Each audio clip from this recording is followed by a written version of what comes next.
Comigo agora? Tá bem. É, então, gente, muito obrigada por estar aqui. Eu não socorro ninguém. Eu fico muito feliz com os convites que eu tenho da Maria de Nazaré, porque são grandes oportunidades para mim. E não foi diferente com essa palestra. E é importante... Paty, se estiver muito rápido, tu me fala. É importante também falar que a ideia da palestra, que falar sobre Jesus sempre é um tópico sensível, né? Porque as pessoas tiram muito do que ele foi, do que ele fez e colocam como das várias maneiras apropriadas e inapropriadas. Então eu queria dizer para vocês que a ideia não é ofender de alguma forma ou desqualificar ou qualificar a imagem que vocês têm dele, né, desse guia que a gente no Espiritismo tem como nosso modelo, mas dar uma luz um pouquinho assim nessa questão mais filosófica, né, dele como pessoa, tratando ele, colocando ele no meio de outros filósofos que tiveram no mundo, e para a gente conseguir também ter uma conversa sobre isso, né, e não ficar nessa conversa cada vez que a gente fala sobre Jesus, ficar na questão religiosa. Então, para a gente conseguir falar um pouquinho sobre a parte filosófica. Se eu estiver falando baixo, se eu estiver me mexendo muito, me mexendo pouco também, vocês avisem que tudo a gente adequa. Combinados? Sim? Participando, então, comigo aqui? Joia. Então, né, vamos falar um pouquinho sobre Jesus. Então, na visão espírita, né, quem que é Jesus para nós? Quem é que tem alguma ideia aqui, além do que eu já mostrei aqui? Nosso modelo e guia, né? O que mais que Jesus representa dentro do Espiritismo? Vai, Ivone. Essas questões morais, né? As questões morais, né? Ele traz muito forte. Alguém mais arrisca alguma coisa? O que o Espiritismo fala sobre Jesus? Nem? Sim. Governador do planeta. Oh, muito bem, governador do planeta, né? Isso é uma história muito bonita que tem no livro A Caminho da Luz, né? Que o Emmanuel traz, que quando foi para se criar o planeta, né? Evento cósmico no meio do universo, Jesus, entre outros espíritos deste nível, moldaram os fluidos e aí conseguiram construir o planeta. E desde então é ele que governa, né? E que dá o rumo para o que acontece aqui. Então ele é o nosso governador. Governador, né? Estranho falar porque é tão humano isso, né? Mas ele é o espírito superior responsável por esse evento. O que mais, gente? Mais alguma coisa que vocês lembrem? Eu tenho ele também como um exemplo para assuntos diversos. Porque nem tudo é discutido na Bíblia, nem tudo é discutido na codificação. Então, sempre que eu me deparo com uma situação que eu tenho que pensar o que é certo, o que é errado, o que eu devo fazer, o que eu não devo fazer, geralmente eu penso o que Jesus faria nessa ocasião, o que ele falaria nessa ocasião. Legal. Certo? E isso geralmente me ajuda a escolher um norte, por exemplo, as minhas escolhas. Modelo e guia de novo, né? E assim, guia para modelos diversos. A gente fala no Espiritismo que Jesus é um espírito de alto escalão, né? Super, ultra, mega desenvolvido, assim, aonde todos nós vamos chegar. Por isso que fica tangível esse caminho, né? Porque a gente também vai chegar lá, onde está Jesus em algum momento. Daqui a muitos tempos. Mas vamos, né? Foco no foco lá, mas nós vamos. Mas vocês sabem que, além da parte filosófica que a gente vai discutir aqui, só uma curiosidade, vocês já pensaram na parte matemática, química, física dos conhecimentos de Jesus, né? Se ele é um espírito que tem todos esses conhecimentos suficientes para moldar os fluidos e construir o mundo dessa maneira, fisicamente mesmo, né? Ele é o cara da matemática, da física, da química. Já pensaram nisso, né? Que interessante. Mais uma faceta, né, desse espírito. Mas então, Jesus como espírito puro, espírito de alto escalão, como a gente já falou, diferente de Deus. Tem no Estudo sobre a Natureza de Cristo, nas obras póstumas de Kardec, ele faz essa diferença, porque no catolicismo eles entendem que Jesus e Deus são o mesmo. Então, ele diz, eu me fiz homem, né? Deus se fez homem, então eles entendem que Jesus é Deus encarnado aqui. Né? E Kardec faz toda uma discussão por que isso não faz sentido lá. Se vocês tiverem curiosidade, é interessante de dar uma olhadinha.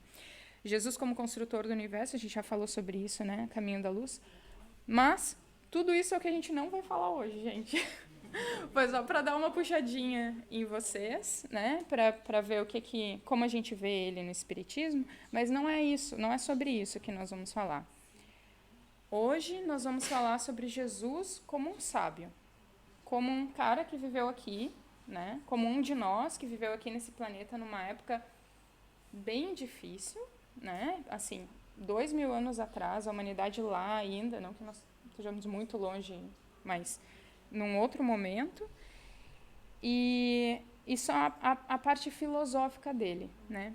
E aí vamos começar, né? Conceitual. Fala, Ivone. Não, só uma coisa que eu sempre, quando alguém me pergunta sobre Jesus, eu falo, pô, eu vejo esse cara como um cara, foi um revolucionário. É só isso que eu queria dizer. Ivone, não dá spoiler.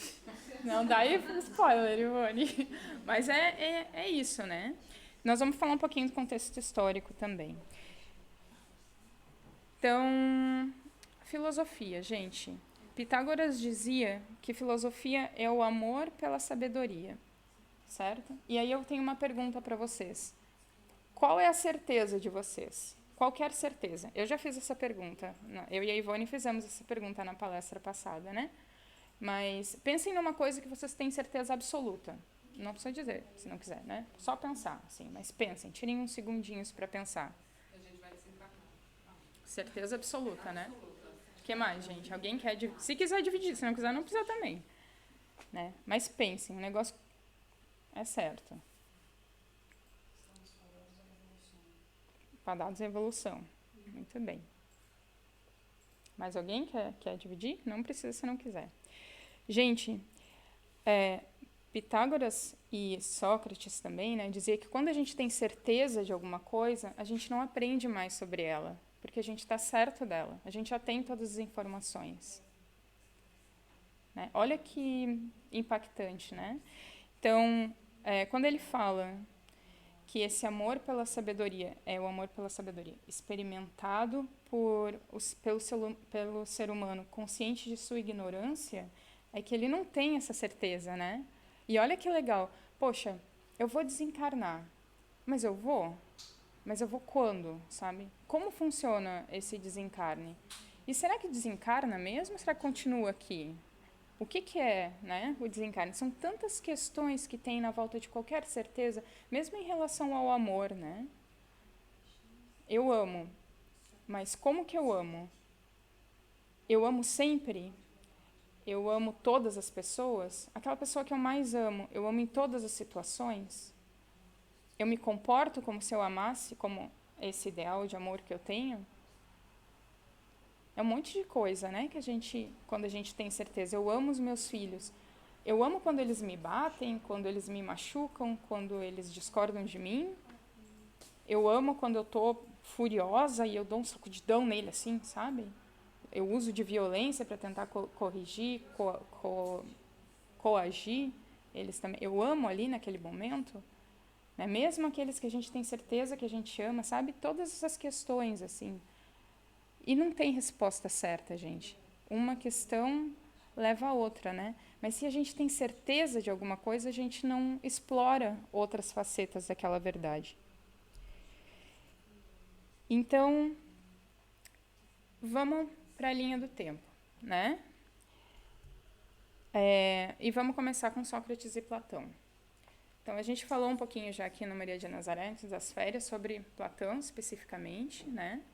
Platão sai de uma época onde tem sofistas, né, que falam muito sobre o universo e traz a filosofia para um questionamento humano, né? Sabe, essa questão da certeza, o que eu tenho certeza, quando que as coisas são verdade, quando não são. E ele, assim como Jesus, ele também ele não deixa nada escrito, ele nunca escreveu um livro. Quem escreveu os livros dele, a gente tem acesso a esses diálogos, a gente conhece a metodologia, o método socrático, né, que é de lá botar as pessoas na parede até que elas entendam que talvez elas não estejam certas, assim, daquela certeza. Quem escreveu tudo isso foi um dos discípulos dele, que é Platão, que a gente conhece bastante, né, pelo menos de nome. E Platão é muito conhecido, de novo, né, eu vou voltar na questão do amor, né. Para Platão, então a gente tem o método socrático, que são perguntas, perguntas, perguntas, perguntas, e desculpa. E aí tem o amor platônico. Para Platão, amor é tudo aquilo que a gente ainda não tem. Amor é igual a desejo, que ele chama de eros. Então, eu não tenho a pessoa amada comigo, então eu desejo, eu a amo porque eu não a tenho. Quando eu a tenho, o meu amor não é o mesmo, eu já não tenho tanto amor por ela, né? Eu quero um carro novo, eu amo aquele carro novo, quando eu tenho, eu não amo mais. Aí o meu nível de importância para ele diminui. Então, o amor platônico é o amor por tudo que eu ainda não tenho. E aí eles estão lá, né? E aí a gente tem outro filósofo também que traz um pouquinho sobre a felicidade, que é o Aristóteles. E fiquem comigo aqui nesse raciocínio, olhem a diferença. Para Aristóteles, felicidade é o contentamento com aquilo que eu já tenho. Né? Então, eros, tipo, aquilo que eu não tenho, por isso eu amo, por isso eu quero, por isso eu desejo. Desejo é igual amor para Platão. Aristóteles, para ele, eu tenho meu carro lá, né? Então, quantas lembranças legais, quantos sentimentos legais que tem ali envolvido naquela situação, naquele carro que se passaram ali, quantas viagens eu fiz, eu amo aquele carro, eu já amo o que eu tenho, né? Eu posso ver a pessoa mais linda do mundo, mais rica do mundo, e eu me mantenho com o meu marido, a minha esposa, porque eu conheço aquela pessoa, eu amo aquela pessoa. Então, eros não tem tanta importância para mim, eu decido pela filia. Ele chamava essa felicidade de filia, que é o amor, o contentamento, o amor com aquilo que eu já tenho. Essas duas coisas, uma delas é verdade? O que vocês acham? Tem uma que é mentira e uma que é verdade na nossa vida? Eu acho que existe os dois. Elas coexistem, né? Porque a gente ainda tem aquela ânsia por buscar aquele desejo, aquele eros, assim, eu quero um trabalho melhor, eu quero um conhecimento melhor, eu quero saber mais coisas que eu ainda não tenho, que eu ainda não sei. E ainda assim eu consigo ser feliz com aquilo que eu tenho, né? Então essas coisas coexistem. E aí vem Jesus de Nazaré, nascido em Nazaré, né? E ele fala de ágape. Então, a gente tem eros, filia e tem ágape. Ágape é o amor incondicional, mas ele é voluntário. Então, independente daquilo que o outro me faz, eu vivo em função do outro. Né? Eu vivo porque eu sei que é isso. Ele se torna natural, mas ele é voluntário. É isso que eu faço. Eu fico feliz quando o outro é feliz. Vocês já viram aquelas histórias de amor, aqueles romances assim, que a mulher é apaixonado pela outra pessoa e aí abre mão porque a outra pessoa vai ser mais feliz com uma terceira pessoa. Então, às vezes que a gente, né, mães, pais, passam noites sem dormir para cuidar daquele que depende de nós, dos nossos filhos. Né? É aquele nosso tempo que a gente dedica, que poderia, sei lá, estar ganhando dinheiro, mas a gente sai do nosso trabalho e vai fazer uma causa voluntária. Esse é ágape, esse é o amor de Jesus. De novo, conseguem coexistir esses três amores juntos? Conseguem, né? O problema é o desbalanço. Mas daí, eu pergunto para vocês, e aí eu puxo vocês para fazer aquela questão do método socrático, tá? Se o amor que Jesus prega é um amor incondicional, sou eu me doando para o outro, tá tudo certo aí? Vocês acham que tá tudo certo? Tem. Eu sabia que a Angélica ia pegar. Até certo ponto, muito bem. Né?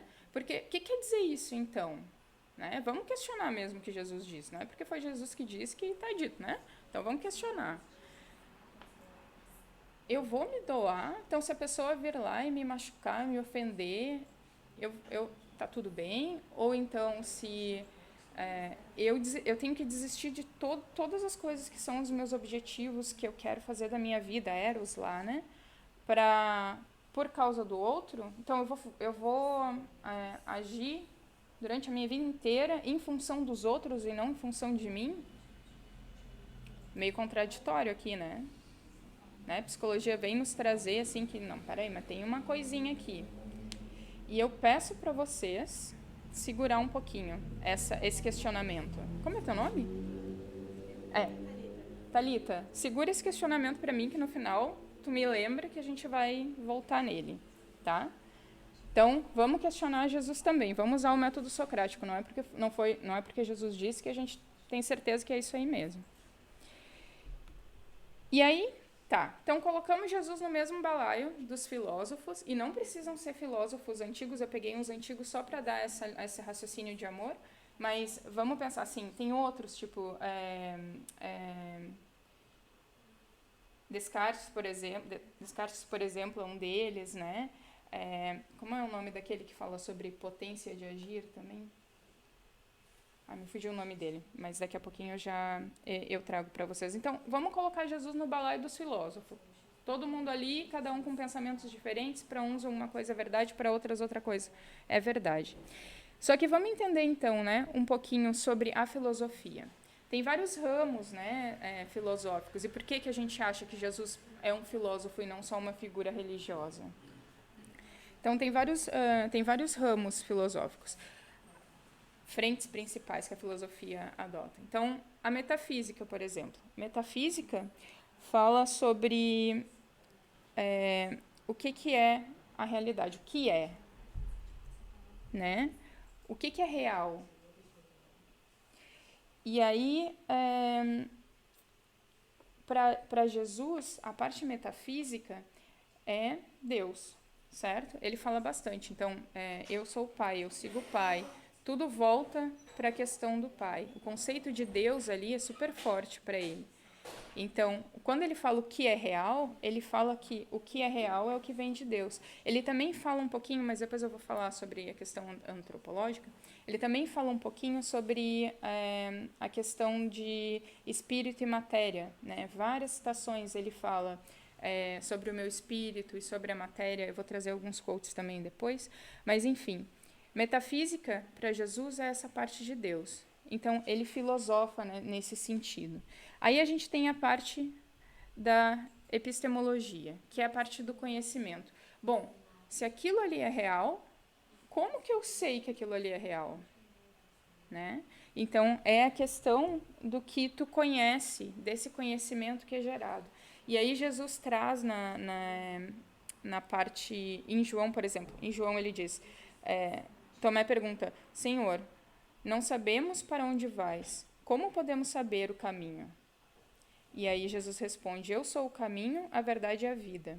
Ninguém vem ao Pai a não ser por mim. Né? Então, ele está dizendo para quem está ouvindo, né, que ele é o caminho do conhecimento é o caminho do exemplo dele, é o caminho que ele está dizendo. Pode parecer, de novo, né? Pensando nele como um filósofo, tipo, então esse cara aí sabe toda a verdade? Tá de sacanagem ver um cara aqui que me diz que tipo, tudo que ele ensina aí é o que é, né? Mas dentro dessa filosofia, isso acontecia com outros filósofos também, né? Não tenham esse preconceito de é Jesus, então ele diz isso, então não levem para esse lado. Né? Sócrates, Platão também tinham as suas certezas e também diziam que o que eles ensinavam era o certo. Então, a gente tem ele ali dentro do mesmo... E a gente tem a parte, então, do quem sou eu, né? E aí, tem uma parte muito legal... Deixa eu ver se eu consigo puxar o meu mouse para cá. Aqui, ó. Tem uma parte muito legal que Jesus diz também em João. Tem o contextinho, né? E ele diz... não está escrito na vossa lei... Eu disse, sois deuses, né? Pois se a lei chamou de Deus aqueles a quem a palavra de Deus foi dirigida, a Escritura não pode ser anulada. Então, ele está nos dizendo que nós também somos deuses, não é ele que é o Deus que faz os milagres, que é o que faz tal. Nós, cada um de nós. Isso está bem em linha, né, com com o que fala, né, Kardec no Livro dos Espíritos, nos traz sobre a questão espiritual, e aí a gente chega a um espírito puro. Então, cada um de nós também tem esse potencial. Então, além de ser matéria e espírito, né, ele também traz essa questão do potencial de cada um de desenvolvimento. Opa. Deixa eu ver o que está acontecendo aqui. Foi. E aí tem a questão da ética. E de tudo isso que a gente falou um pouquinho aqui, sobre umas pinceladas sobre como Jesus vê essas coisas, eu acho que a ética é a questão que mais pega para nós, sabe? Porque eu costumo dizer que qualquer filósofo tem suas premissas, qualquer coisa tu consegue justificar com lógica, né? Então, eu posso dizer assim, dado que esta cadeira está à minha frente e que temos cores diferentes, então ela é preta. Sabe? Tu consegue montar o quebra-cabeça para afirmar qualquer coisa que tu quiser. Então, essas questões de metafísica, de epistemologia, essas coisas assim são discutíveis. Aonde Jesus é importante é no relacionamento com os outros, né? E aí, de novo, vem a questão de ágape. Ele fala sobre o amor ao próximo, como tu te relaciona, como tu te doa para o próximo, né? E como tu consegue ter felicidade através disso. Então, é o desenvolvimento das questões morais e das virtudes. E a gente vai falar um pouquinho mais sobre isso agora. Deixa eu ver. Deu. E aí, o que é ética para Jesus, né? Então, Jesus usa muito a lógica. Se vocês forem ver no diálogo dele, quando ele diz, ai a César o que é de César e a Deus o que é de Deus, né? Os caras estão tentando fazer uma pegadinha com ele lá. Porque o que acontece? Se ele diz, esse imposto aqui tu não paga, né? Então ele se complica com Roma, que é quem domina o cenário, que são os dominantes daquela época e que demandam que se pague impostos. E se tu diz assim, não, paga imposto para Roma, independente do que... Sabe? Se ele diz paga imposto, ele se compromete com Deus. Se ele diz não paga imposto, ele se compromete com Roma. Os fariseus, né, que eram os doutores da lei daquela época, estavam querendo fazer... Toda vez que conseguiram encontrar ele, estavam tentando fazer uma pegadinha para ele se comprometer ou com a sua própria fé, com o que ele pregava, ou com as leis da época, as autoridades da época. E ele usa da lógica para dizer que, tipo, dai a César o que é de César e a Deus o que é de Deus, né? Quando ele faz isso também, uma coisa legal é que ele não... Ele traz a reflexão de novo para si, para as pessoas. Tem uma outra passagem que eu queria contar para vocês, uma outra historinha. Tinha uma mulherzinha, isso daí acontece ele mostra em Lucas, capítulo 13, os versículos de 11 e 17. Então, tem uma mulher que está enferma e que ele vai lá num dia de sábado na sinagoga. Ela vai lá num dia de sábado na sinagoga. Sábado é um dia sagrado, eles não trabalham, eles não fazem nada no sábado, né? Eles são judeus, eles não fazem nada no sábado. Aí ele está lá, a única coisa que pode ter, eu acho que pode ter os sermões, né? Então ele está lá e a mulher diz, olha, eu tenho um problema, tu pode me ajudar? Ele vai lá e cura a mulher. E aí o fariseu, né, o sacerdote do lugar, diz assim, poxa vida, tem 7 dias na semana, tu vem aqui curar essa mulher no único dia que não pode, mas vem aqui outro dia para curar, tem que ser outros 6 dias para curar, né? E aí ele... E eu vou entrar nessa parte também de novo, mas eu acho muito legal. Mas ele diz assim, hipócrita, quer dizer então que se tu tem um boi ou se tem um animal preso e ele precisa de água, tu não vai abrir a porta para ele e tomar água só porque é sábado? Assim essa mulher está presa, está com necessidade em todos os dias também no sábado, né? Quer dizer então que eu não posso abrir a porta para ela beber água, que eu não posso curá-la por causa disso? E aí, quem está observando, né, fica... Né? Porque todo mundo sabe que esses afazeres, mesmo pequenos ou grandes, eles acontecem, por mais que eles tentem, né, minimizar isso. Mas o que Jesus traz ali não é que... A gente ainda respeita as escrituras, mas tem coisas que são mais importantes do que isso. né? A questão da ética, a questão da lógica e da ajuda. Então, ele diz assim, bom, voltando para a questão da lógica, se é sábado, mas um animal está com sede, então, no caso dos animais pode, no caso dos humanos não. E ele leva as pessoas para esse tipo de reflexão, né?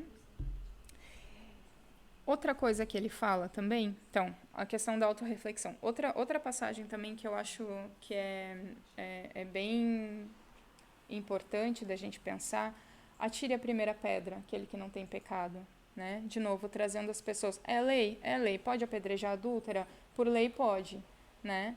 Quem aqui não tem pecado que vai levantar essa pedra? Ele não diz não atirem essa pedra. Ele faz as pessoas pensarem e tirarem a sua própria conclusão. E isso faz parte da nossa questão evolutiva, né? Então, a gente não está restrito, a gente tem aquela abertura. Às vezes, a gente acha que a gente tem as leis para nos guiar e qualquer coisa que a gente faça dentro dessas leis está certo porque obedece às leis, mas está. Quanta coisa a gente faz que a gente fica remoendo depois. E aí fica pensando, não, mas eu fiz certo, porque pode, porque não sei o quê. Mas tem aquela coisa dentro da gente, né? Então, a questão da autorreflexão, eu vejo o argueiro no olho do outro e eu não vejo a trave. Argueiro é o cisco, né? E eu não vejo a trave dentro do meu próprio olho. De novo, né? Como que eu me ponho nas questões? Jesus traz muito essa reflexão nos seus diálogos. A questão de não julgamento, né? Como que eu vou julgar alguém se eu estou com uma trave no meu olho, se eu estou com um pedaço de pau no meu olho? Né? Como que eu vou lá e vou julgar uma outra pessoa, seja o que for, seja quem ela for, seja o que ela estiver fazendo? E ele fala muito do desenvolvimento das virtudes. Então, sai de um momento em que tem as leis de Moisés, o Antigo Testamento, né, tudo super restrito, e em vez de dizer sigam, né, ele diz desenvolvam-se, né, vejam, olhem para dentro de si de novo, para ver como que vocês vão fazer para seguir. E aí ele promove o crescimento de verdade, porque a pessoa está olhando, está fazendo as próprias escolhas e aí está conseguindo fazer alguma coisa. Não é porque tem uma lei externa, né? Não é de fora para dentro. Olha só que interessante, né? A questão psicológica ali. A gente vem vendo tantos movimentos, principalmente dentro da pandemia agora, né? Desse período pandêmico, de retorno para si mesmo, né? Não é porque nós, aqui nesse grupo, nós somos espíritas ou simpatizantes com o espiritismo, e aí, então, se é espírita tem que agir assim, assim, assim. Não, é porque isso faz sentido para mim, né? De novo, Sócrates questionando, tipo, por que eu estou fazendo os negócios desse... Para que eu vou tomar água fluidificada? Todo mundo toma, né? Mas ninguém entende direito por que não. Mas deve me fazer bem, né? Mas por quê? Para que eu faço o evangelho no lar? Sabe essas questões? Então, por favor, né, por Jesus também, se questionem o porquê que vocês fazem essas coisas, né?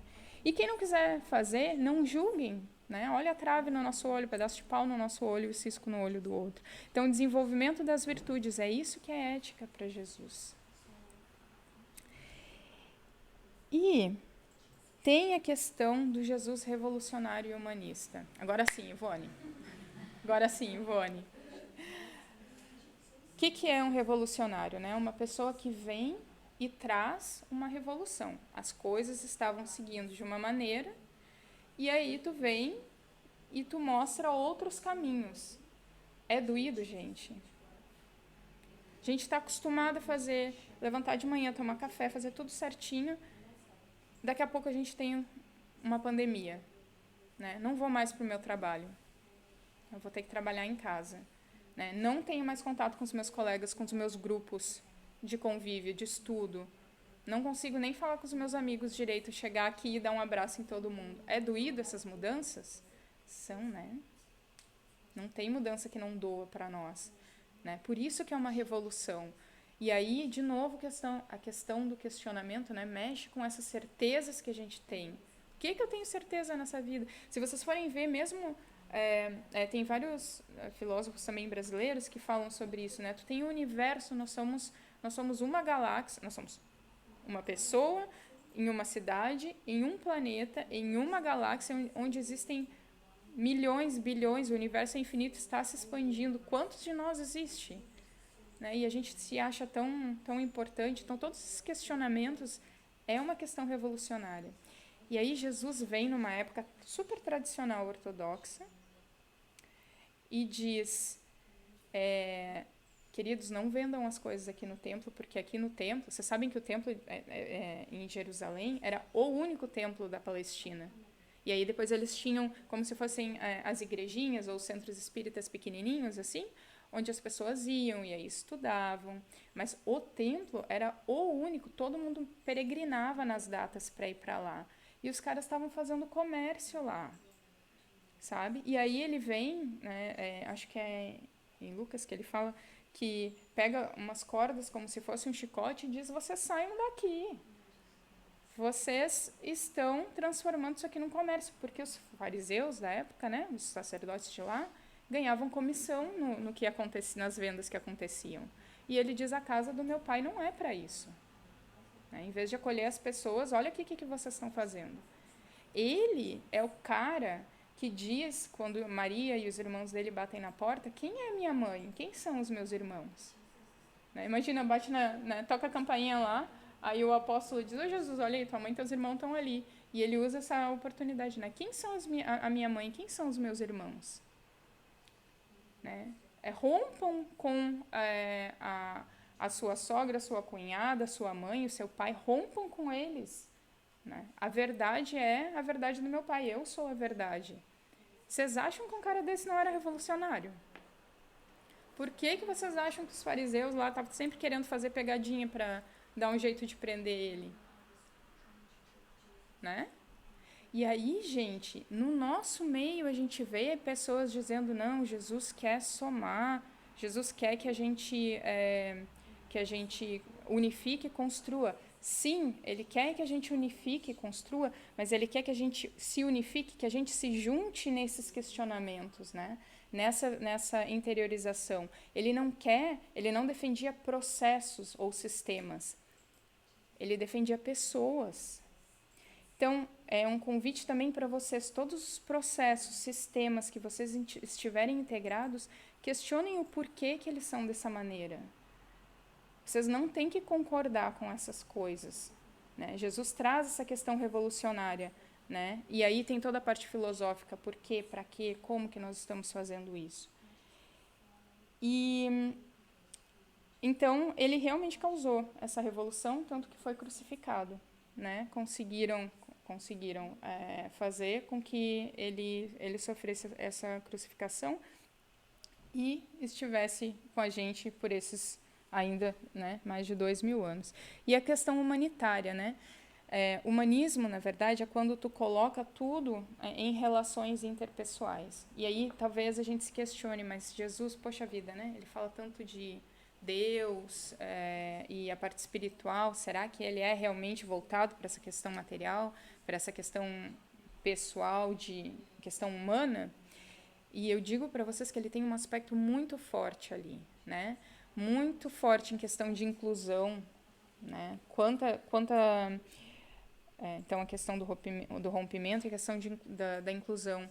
A gente vê Jesus falando com os cobradores de impostos. A gente vê ele falando, imagina, quem é que gosta de cobrador de impostos, né, gente? Os coitados lá eram podres de rico, a maioria, às vezes por questões indevidas até, né? Mas ninguém queria ser amigo deles, né? O pessoalzinho do colégio, aquele que ficava no cantinho excluído, né? Porque ninguém queria ser amigo deles. Né? Os samaritanos e os judeus, os samaritanos estiveram em guerra com os judeus por muitos anos. Até a escrita deles era muito antiga e diferente. Então, tipo, os samaritanos não queriam mesmo ter relações com outros povos da Palestina. E aí Jesus vai lá e fala com uma mulher samaritana, acolhe ela também. Né? Ele vai mostrando para as pessoas da sociedade dele, do convívio dele, que a palavra é para todos. Né? A questão da inclusão. Olha quantos movimentos nós temos hoje, né? no meio de trabalho ou fora do trabalho, no meio social mesmo, de inclusão, né? Discutindo questões de credo, questões de raça, questões de orientação sexual, para que a gente consiga hoje, depois de 2000 anos, que a gente consiga entender, né, absorver, trabalhar essas questões dentro de nós. Ele já vinha falando isso lá, ele senta com a prostituta e conversa com a prostituta, né? Ele vai e faz um trabalho com o leproso, que são pessoas extremamente excluídas, né? Então, ele coloca em pauta de novo essa questão da inclusão. Incomoda a gente? O que vocês acham? Incomoda uma pessoa dessas?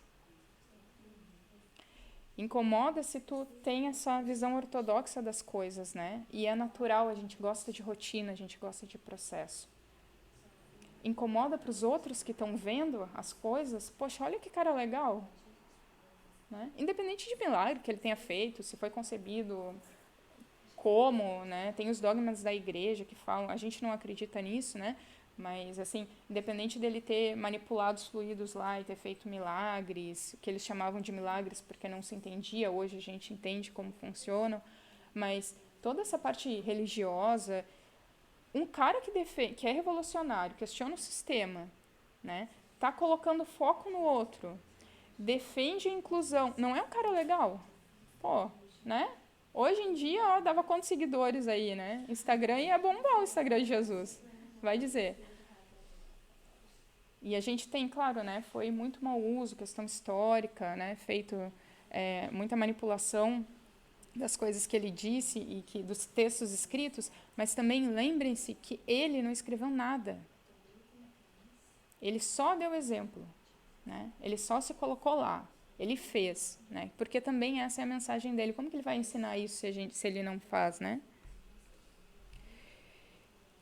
E aí, né, de novo, a questão do julgamento, né? Tem esse quote aqui, né? Porque Deus enviou o seu Filho ao mundo, não para que condenasse o mundo. Ele está vendo, né, gente, as coisas que a gente... Assumindo que a gente acredita que ele é um espírito muito mais desenvolvido, mesmo que a gente não acredite que ele é... nós espíritas acreditamos, mas, né, se quem não for espírita acredite que ele não é um espírito superior, assim como nós acreditamos, ainda assim ele é um cara à frente, né? Então, ele não está ali para julgar os outros que ainda não chegaram lá, né? Ele está ali para salvar esse mundo. Então, para mostrar a direção, poxa, vamos incluir aí os companheiros aqui que estão na mesma situação que a gente, né? Então, pô, tem o leproso lá, e se tu pega a lepra, o que acontece contigo? Né? Tem a mulher que é prostituta, mas vai saber quantas ações que ela fez ou que ela tem o potencial de fazer. Ele acredita no potencial da pessoa. Spinoza é o nome do carinha do potencial. E Thalita, já estamos quase lá, né?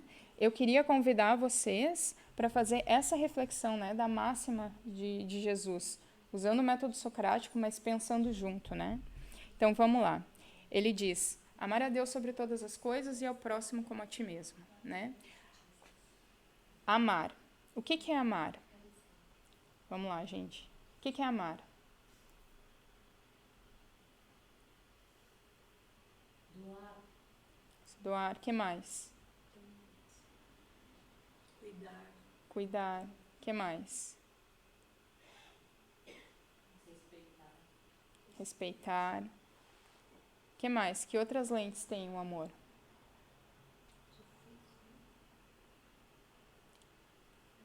Pensem na pessoa que vocês amem, no bichinho que vocês amam, né? O que isso é para vocês? Alegria. Alegria. Caminhar junto, querendo estar junto. Querendo estar junto. Cuidado, né? Paciência. Amor não é só coisas boas, né? A gente tem a Deus. Quem que é Deus, gente? Quem que é Deus para nós?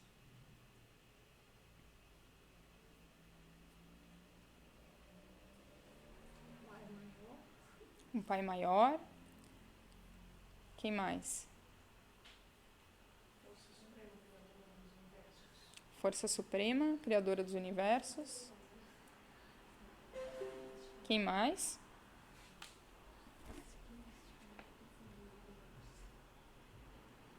Tem gente que chama de Big Bang, né? Tem gente que chama de leis da física, né? Causa primeira de todas as coisas. Tem gente que chama de que mais? Natureza, né? Então, amar a Deus, amar a natureza, ter cuidado com a natureza, juntando as coisas que vocês disseram, né? Ter cuidado, ter respeito com a natureza, respeito com as leis da física, com as leis de causa e consequência, né? Então, quem que é Deus para nós? Amar a Deus sobre todas as coisas. Quem são essas coisas?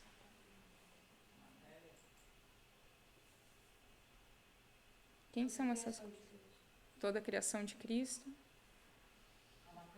Matéria. Quem mais? Quem mais quer coisas aqui nesse contexto pra gente? As pessoas também, né? Os sentimentos das pessoas, né? As teorias, muito bem colocado. César e as coisas de César. Também as coisas de Deus, né? Os processos, os sistemas que a gente tem em place, que a gente tem em nome de Deus, exatamente. E ao próximo, quem é o nosso próximo? Essa pega, gente. Quem é o nosso próximo? Vocês lembram essa passagem da Samaritana? Deixa eu lembrar vocês aqui rapidinho, né? Do bom samaritano, não é da Samaritana, né? Que o homem tá, eu vou falar com as minhas palavras, tá? Então depois vocês lembram. Que o homem está caído, e aí passou o fariseu e não ajudou, passou depois, não lembro quem, não ajudou, ninguém ajudou, quem ajudou foi o samaritano, e aí vocês lembrem dessa rusga que tem lá, né? O samaritano, tipo a escória da escória, mas foi o samaritano que juntou esse homem caído e levou ele para a pousada para ter os cuidados, pagou pelos cuidados dele e deixou ele bem. E aí Jesus pergunta dentro dessa parábola, quem é o meu próximo? Quem foi o próximo desse homem? E aí eles dizem, óbvio, foi o samaritano, mas isso é uma vergonha para as pessoas que estão ali, sabe? Porque de todas aquelas figuras que passaram por aquela pessoa, quem ajudou foi mesmo o samaritano, que era a escória da escória, né? E aí, quem é o nosso próximo? Todos menos nós. Tem alguma restrição sobre tipos de todos?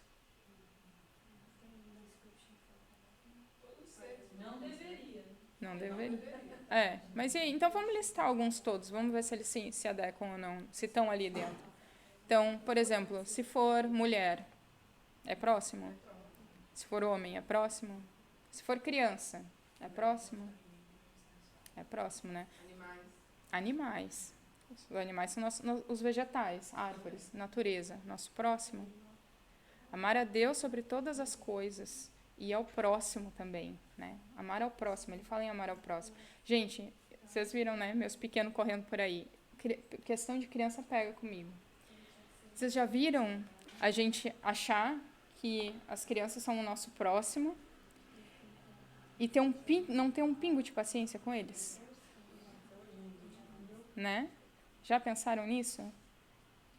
Exigir deles um comportamento emocional que os adultos não têm.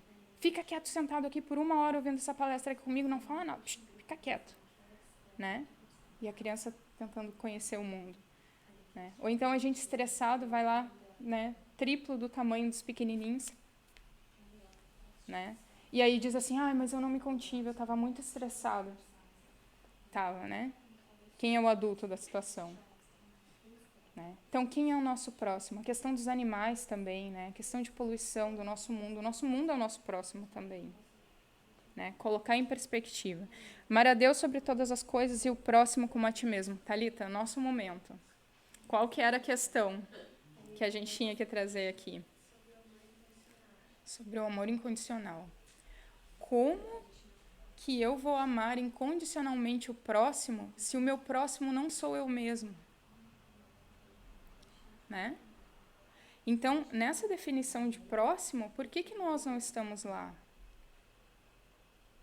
Quantas partes de nós que a gente não admite que tem, que às vezes a gente nem sabe que tem, que também são o nosso próximo, que caminham junto conosco.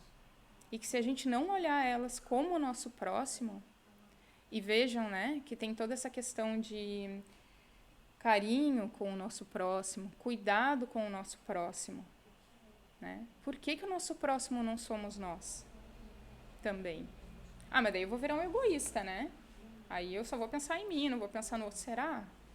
Será que se eu tiver carinho comigo mesmo, com essa parte feia de mim que vai lá e judia das crianças, grita com elas, sabe? Mesmo sabendo que eu tenho que cuidar e que eu sou o adulto da relação, ou que vira a cara para quem está precisando de ajuda porque é inconveniente naquele momento, sabe? Olhando essas coisas que a gente acha que não são muito legais, será que se a gente amar esse próximo, depois quando for com o outro não vai ser fácil? Esse é difícil da gente amar. Então, quão incondicional é esse amor que Jesus traz, sabe? Ele diz, ame ao próximo como a ti mesmo. Né? Será que o próximo está tão lá fora? É tão só o mundo, a natureza, as coisas, né? Quanto a gente deixa de olhar para as nossas próprias questões, né? E aí de novo a questão das certezas, e eu já estou terminando, gente. E aí de novo a questão das certezas, né?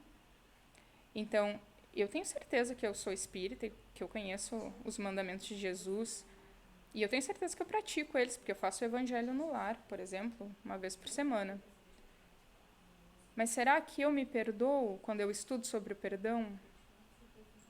Será que eu me julgo, sabe, por não conseguir fazer alguma coisa que eu gostaria de conseguir? A questão do eros, né, lá na frente. O amor pelo que eu não tenho. Poxa vida, não consegui. Promessa de início de ano, né? Eu vou emagrecer tantos quilos e aí não sei o quê. Vou estudar tal coisa, vou ler tal livro e aí eu não consigo. Qual é a primeira coisa que a gente se diz? Marlon Rickdal fala muito sobre isso, né? Qual é a primeira coisa que a gente se chama?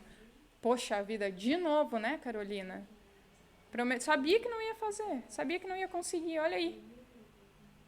Né? Olha como a gente é carrasco, né? Com a gente, como que a gente se ama assim? A culpa, é. Como que a gente vai amar alguém se a gente está imerso de culpa? Vocês viram como esse ensinamento dele, quando a gente começa a filosofar, não é uma frase só. É um monte de coisa, um monte de questionamento, é um monte de interiorização, né? Jesus traz as pessoas para dentro, não para fora. Não para o sistema, né, que diz como que as coisas devem ser feitas, mas para o desenvolvimento das virtudes que estão dentro da gente, de dentro para fora, essa transformação filosófica que Jesus convida a gente para ter. Faz sentido isso para vocês? Faz? Então, com essa reflexão, né, eu gostaria de agradecer vocês por estarem aqui e ver se vocês têm algum outro ponto, alguma outra reflexão para fazer, algum outro ponto que vocês queriam discutir. Nem perguntei se o pessoal da... Não? Tá tranquilo? Se tem alguma outra colocação. Ai, deixei todo mundo mal, né, gente?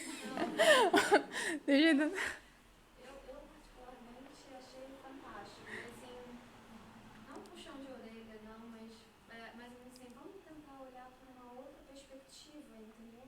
Eu nunca tinha visto por essa perspectiva. Foi fantástico. Obrigada. Que bom, que bom. Gente, não tem barreira para conversar sobre Jesus, né? Tem gente que diz assim, não, mas essa sociedade, na Holanda, os holandeses são muito críticos e passaram por todos os horrores da Inquisição, né? Culturalmente aqui na Europa foi muito explorado a questão de Jesus. Não tenham barreiras, não tenham limites para falar sobre ele, porque ele tem tantas lentes, a gente consegue falar sobre o Jesus filósofo com as pessoas, né? Coloquem o preconceito um pouquinho de lado, falando com um grupo, coloquem o preconceito de lado e vejam os ensinamentos desse cara aqui. Vocês não gostariam de seguir ele também? Se viesse um cara que se chamasse, sei lá, é brabo, né, que o nome brasileiro é tudo bíblico, tô tentando achar um nome... Ian. Não, Ian tem também, né, que é João. Ai, que droga. Alguém tem um nome que não seja bíblico aí para... Wesley. Se fosse o Wesley. O Wesley veio aqui, foi lá, rompeu com todo o sistema, trouxe um monte de coisa legal, Aqui, inclusão, inclui todo mundo, né? Foi lá, questionou, questão até de família. O Wesley não é um cara legal? Troca ele por Jesus agora. Ai, Jesus, todo mundo fica assim, né? Não tenho essa barreira para falar sobre ele, porque ele tem outros aspectos também. Né? Eu estava tão nervosa para fazer essa palestra, porque é tão sensível, não é tão talvez ofensivo, mas eu vinha pensando também assim, poxa, e se fosse o Wesley? Né? Vamos falar sobre o Wesley? Então, vamos falar sobre o Wesley. Né? Então, pensem nisso também. Um cara que trouxe tanta coisa legal, não se limitem ao núcleo religioso que vocês têm que falar também sobre Jesus, né? Mas tragam ele para as conversas, até com as crianças no dia a dia, né? Como vocês trariam um pensador moderno, porque olha que moderno que são as coisas que ele tem. Ano passado, teve um fórum gigante aqui na Holanda sobre diversidade e inclusão. Juntou um monte de gente, um monte de empresa, pagando dinheiro alto assim, para os palestrantes falarem sobre atividades para incluir pessoas que são menos incluídas, né, nas coisas. E olha quem é que já está falando disso, quem é que está fazendo isso lá atrás, né? Então, super moderno ainda os conceitos dele. Mais algum comentário que vocês tenham? Algum questionamento? Só uma observação, quantas vezes nós próprios crucificamos os Wesley que trazem coisas novas, né? Que trazem coisas novas, a gente tem uma dificuldade muito grande para conseguir. E aí traz pessoas ortodoxas também, né, mais antigas, que dizem, não, mas tá assim porque tá dito que é assim. Isso sempre foi assim, o sistema foi assim, então não, né, não vamos fazer. Né? Olha que interessante. Quantas vezes a gente se crucifica também por fazer alguma coisa diferente, né? Quantas vezes nós somos os Wesleys aí, né? E a gente acaba se crucificando. Então, não se imersam em culpa também.